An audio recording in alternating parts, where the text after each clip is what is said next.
Salut à tous et bienvenue pour un nouveau tutoriel. Ça faisait un petit temps, mais bon, bref, on est de nouveau là. Et aujourd'hui, ça va être un petit peu différent, vu qu'on va faire un tutoriel sur Adobe InDesign.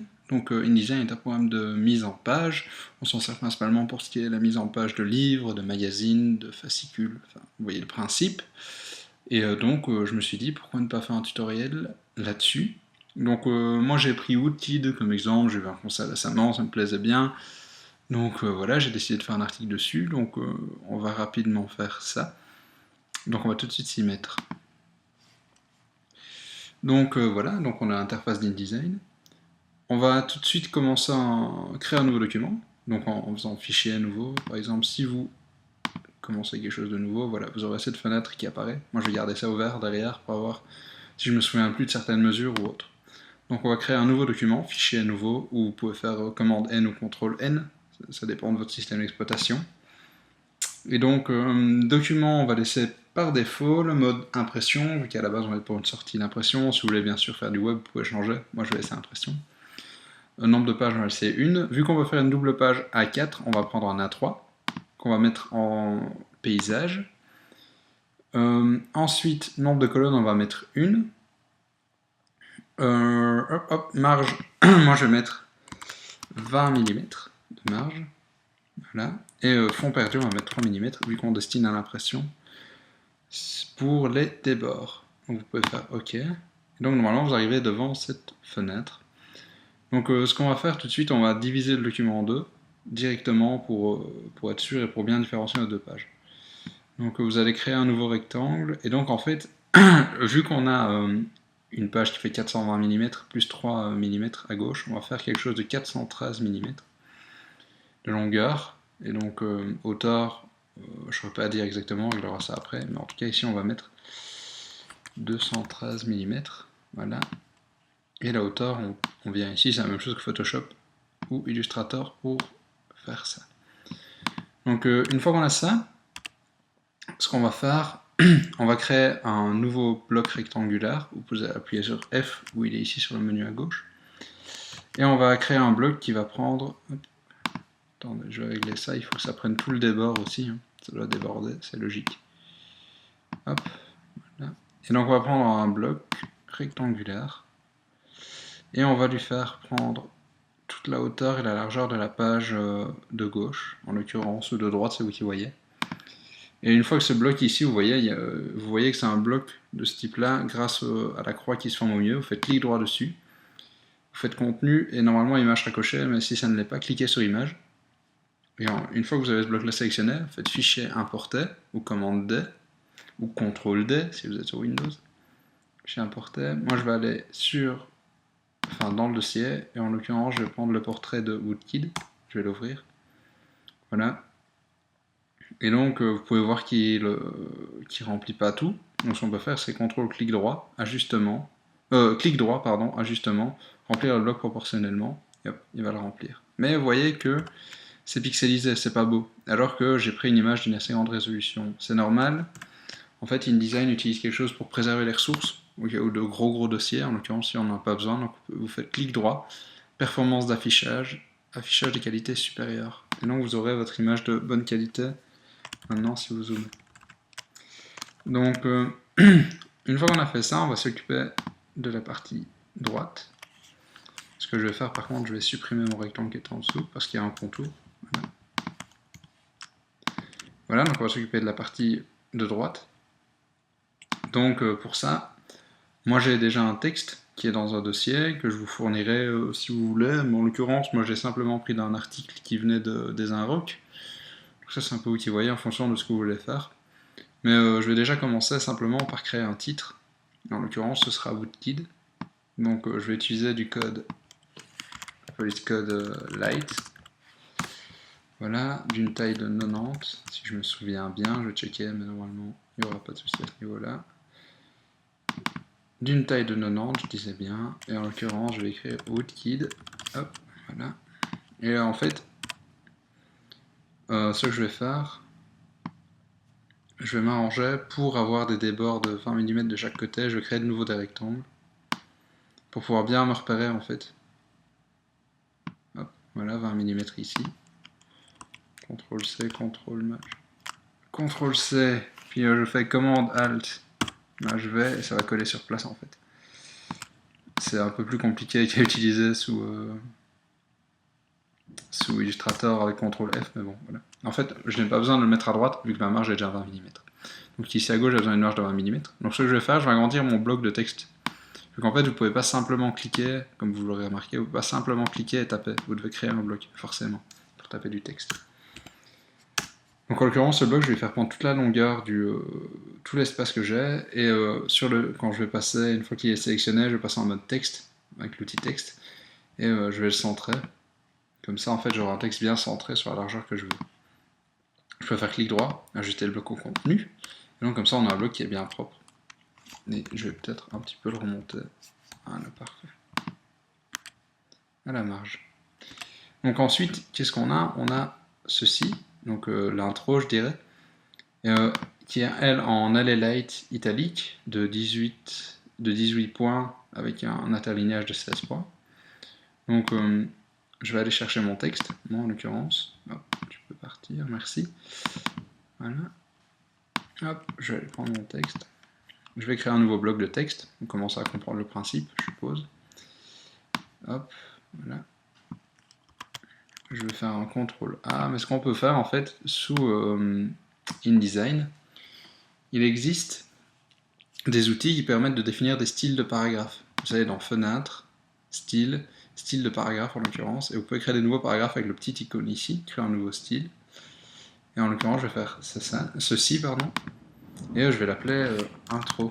Et donc en fait, à chaque bloc de texte auquel on définira ce style, il prendra toujours la même forme, enfin pas la même forme, mais les mêmes caractères, les mêmes polices, etc.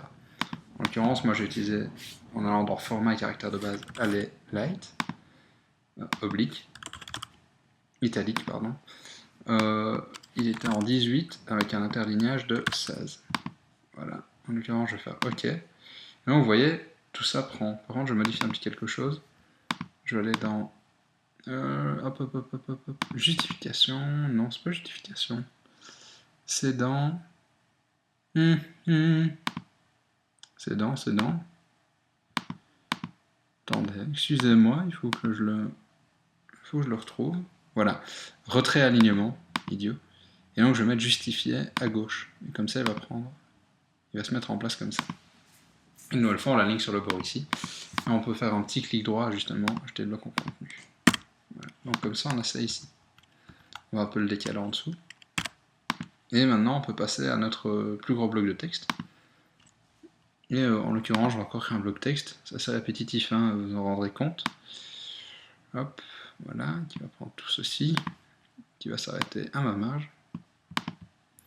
Et je vais choper mon texte qui est ici. Vous pouvez bien sûr avoir du texte au kilomètre, ou alors avec des paragraphes comme moi. Texte au kilomètre, c'est des textes vraiment bruts, un peu comme ça en fait. Donc ici par exemple, je veux pas quelque chose qui soit trop étalé comme ça. C'est pas agréable à lire en général, même si ici j'ai des marges assez larges. Donc ce qu'on va faire, on va créer une deuxième colonne. Donc une fois qu'on a ce bloc sélectionné, on va aller ici au-dessus. Et ici vous avez cette icône, nombre de colonnes, et vous pouvez cocher 2. Voilà. Et l'espacement, je vais mettre peut-être pas 20, peut-être 15. Je ne peux plus vous dire combien j'avais mis de l'autre côté. Ouais, j'avais mis 15. Voilà, un espacement de 15 entre les deux ici. Vous pouvez mettre une gouttière de 15 mm. Et donc directement, ça fait déjà un truc un peu plus aéré. Donc ce qu'on va faire, on va créer un nouveau style de paragraphe. Et on va l'appeler texte courant. Et je vais lui appliquer une police qui était du alley light, si je ne me trompe pas, en 11. Avec 14 points d'interlignage, un justifié à gauche, voilà, et normalement je devrais avoir quelque chose comme ça. On peut également prévoir, au cas où il y aurait toujours la signature d'un rédacteur en dessous, un texte, un style de paragraphe qu'on appellerait signature, et en l'occurrence, je vais lui mettre de l'avenir, oblique, voilà, de 12 points. Et comme ça, on aura toujours ça. Je peux même l'augmenter à 13 points. Il a droit à ses lettres d'or, en l'occurrence. peux peut-être même le mettre en heavy oblique. Voilà. Donc on a ça, c'est pas super propre. Par contre, petite astuce pour cacher les blocs, vous pressez simplement W et ça va cacher. En l'occurrence, ce bloc ici, j'en ai plus besoin, je peux l'enlever. Ça va cacher comme ça sera déjà plus agréable à la vue. Donc ce que je vais faire, je vais appliquer une lettrine à mon premier paragraphe. Donc je vais simplement, en fait, InDesign détecte en fonction des paragraphes. Mais je vais vous expliquer après une technique qu'on nous apprend en typographie à propos des paragraphes. Je vais simplement appliquer une lettrine tant que maintenant. Donc je vais aller sélectionner ici par exemple cette lettre, en l'occurrence celle que je veux que s'applique une lettrine. Et ici en haut à gauche, donc vous voyez nombre de lignes en lettrine, je vais mettre 2. Ça va créer une lettrine. En général, j'aime encore bien augmenter la taille pour donner un effet un peu plus... Voilà. Et je mets à 13 au lieu de 11. Vous pouvez modifier ça comme ça. C'est pas super propre, mais la technique marche bien. Ensuite, on voit que nos paragraphes n'ont pas été copiés tels quels. La séparation n'est pas faite. Donc ce qu'on va faire, on nous apprend en typographie qu'en fait, un espace avec Enter, c'est un peu trop large. Donc ce qu'on va faire, on va simplement sélectionner la ligne du paragraphe, la première ligne du paragraphe, et dans interlignage, on va augmenter. En l'occurrence, moi je vais mettre 22. Et en fait, c'est pas trop, mais c'est pas trop peu. Ça évite d'avoir des trop grands espaces. Donc je vais faire ça à chaque paragraphe. 22 ici. 22 ici.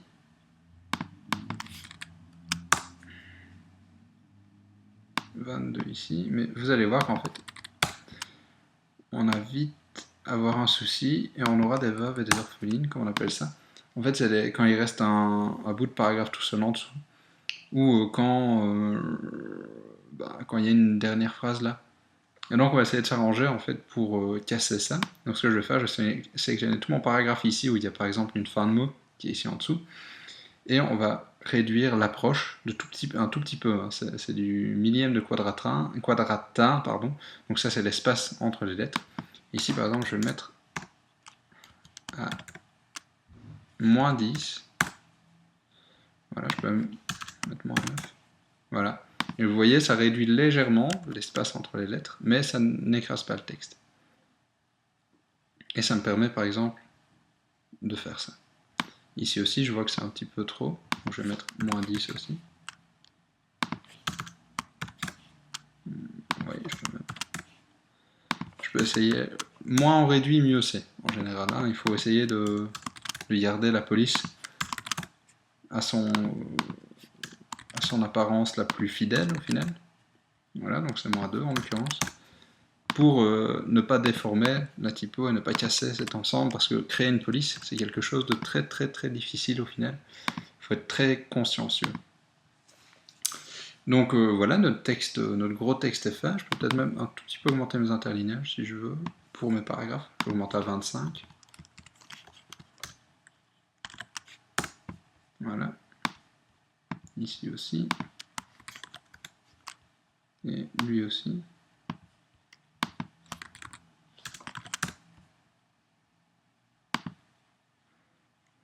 Quoique non, parce que ça me crée une ligne ici. Donc au final, 22 n'est pas terrible. Donc je vais laisser ça comme ça. Donc on a ça ici, on a ici aussi. Je vais peut-être un petit peu replacer le tout, parce que ça se marche un petit peu dessus. Donc je vais un tout petit peu remonter le bootkill. Voilà. Je vais un tout petit peu remonter ça ici. C'est déjà un peu plus aéré. Voilà. Donc ce qu'on va faire maintenant, on va rajouter 2-3 petites fioritures. Les petites fioritures, je disais donc. Et ça va être ceci par exemple, et le numéro de page. Donc ce que je vais faire, je vais créer un rectangle avec le petit rectangle ou M. Je vais simplement tracer un rectangle, un peu de la longueur et de la hauteur que vous voulez. En l'occurrence, je vais le remplir de noir, pour ça il faut aller dans couleur. Faites attention que le bloc soit bien sélectionné et pas le texte. Et le fond, donc au-dessus, et je vais appliquer du noir. Voilà. Je vais prendre le bloc texte de nouveau, et je vais créer un nouveau bloc texte, pas trop grand, et je vais écrire musique en l'occurrence. Hop, musique. Lui, je vais lui appliquer du avenir. Heavy. On pourrait bien sûr créer un style de paragraphe pour tous les éléments graphiques du document, mais ici je ne vais pas le faire parce qu'il n'y en a que 2. Voilà. Et donc au final, je vais aller dans couleur une nouvelle fois, ici à droite. Et je vais sélectionner texte et pas le bloc, sinon vous allez avoir, sinon ça va donner ça. C'est pas ce qu'on veut. Donc je vais prendre le texte et je vais le mettre en blanc. Pas le contour, je veux pas un contour. Hop, voilà, blanc. Donc on va faire une petite rotation, on va prendre le coin inférieur droit. Maintenant, Shift en français, en cliquant, on va faire des rotations de 45 jusqu'à en avoir une de 90. Pour bien ajuster le tout, on peut faire un ajustement, ajuster le bloc en contenu. On va aligner ça avec notre bloc noir. Donc on sélectionne les deux avec Shift. Et ici au-dessus, normalement, vous avez les ajustements qui se créent et on va les aligner au centre. Voilà. Après, vous pouvez un peu replacer comme vous le sentez par vous-même. Moi, je vais un peu le descendre un petit peu là. Voilà. Comme ça, on a ça ici. C'est pas trop mal. J'aime encore bien. Faites attention de bien faire dépasser vos éléments des débords. Parce qu'au final, s'il n'y a rien, ça ne sert pas à grand-chose de faire des débords. Voilà. Et je vais rajouter mon numéro de page, ici en dessous, qui sera en l'occurrence page 2. Donc là. En l'occurrence page 2, et qui lui aussi, vous pouvez par exemple avec l'outil pipette en fait, l'outil pipette qui se trouve ici, si vous sélectionnez, voilà, ceci en fait si vous prenez l'outil pipette sur un texte, vous allez sélectionner son style, en l'occurrence le texte était en noir, était en blanc, donc il est en blanc ici, mais je vais le remettre en noir, voilà, je vais aller ajuster ça à mon contenu, et je vais l'ajuster sur mes marges. Voilà, donc on a notre petite mise en page qui est faite, en l'occurrence. Donc ce qu'on va faire, en général pour une impression, on exporte le document en PDF. Donc on va faire un export PDF. PDF est un format en fait, qui est lisible quasiment partout, et très pratique pour les imprimeurs justement, parce qu'il n'y a pas de souci de police, pas de souci d'incrustation d'images, et voilà, enfin, c'est préfait pour l'impression, et on peut même y mettre les traits pour faire les découpes de papier. Donc on va faire un export en PDF. Donc paramètres, on va aller dans Fichier, Paramètres, prédéfinis, Adobe PDF. On va prendre Qualité optimale. Moi je vais le mettre sur le bureau, je vais mettre mise en page. Voilà. Qualité optimale, donc ici. On ne touche à rien. Dans repères d'impression, on va cocher tous les repères d'impression. Décalage, on va mettre 3 mm. Et on va utiliser fond perdu le document également. Comme ça, on aura la même chose bien partout. Puis on peut faire exporter. Et normalement, sur notre bureau, vous avez votre mise en page qui est, vous avez ce document qui a ici les couleurs d'impression, les repères de découpe, et les informations, le nom du document, l'heure où ça a été fait, etc.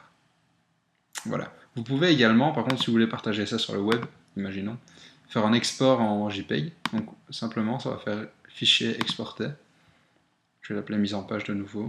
Et ici, on va choisir par exemple PNG, qui est en général un format très apprécié pour le web. Enregistrer. On va mettre exporter étendu, on va mettre toutes. Puis qualité, on va mettre maximum. Résolution, si c'est pour du web, je mettrai du 72. Colorimétrie RVB. Et on va faire exporter. Et sur votre bureau, vous avez votre mise en page en PNG aussi. Donc comme ça, vous avez tout, vous pouvez montrer votre réalisation. D'ailleurs, n'hésitez pas à le faire une fois que vous avez créé votre réalisation, vous l'uploadez sur, je sais pas, IMGUR, donc imgur.com. Vous uploadez, vous mettez en commentaire ce que vous avez fait, etc. Moi, ça me fait toujours plaisir de voir ce que vous créez à partir de mes tutos, de toute façon. Donc voilà, c'est terminé. Ce petit tuto aurait été plus ou moins rapide, mais je pense qu'il est assez intéressant. On y voit un peu les bases d'InDesign. Si ça vous dit que je fasse d'autres tutoriels là-dessus pour des choses un peu plus avancées ou d'autres styles, n'hésitez pas. Moi, de toute façon, c'est toujours un plaisir d'utiliser ce programme et les autres. Donc, on se dit à très très bientôt pour un nouveau tutoriel. Je peux également vous dire que maintenant, j'ai un Twitter et vous pouvez me suivre dessus. Je poste très sûrement des liens vers mes créas, des choses comme ça de temps en temps. Ça s'appelle, mon Twitter, c'est @Axel Cardinals, donc AXEL Cardinals, CARDINAELS. Je mettrai un lien dans la description. Ou sur Dribble, même nom, Axel Cardinals, où là je poste mes créations aussi. Donc voilà, ça vous dit, n'hésitez pas à me suivre. Et faites-vous connaître, hein, n'hésitez pas. Je vous dis à très très bientôt, salut à tous.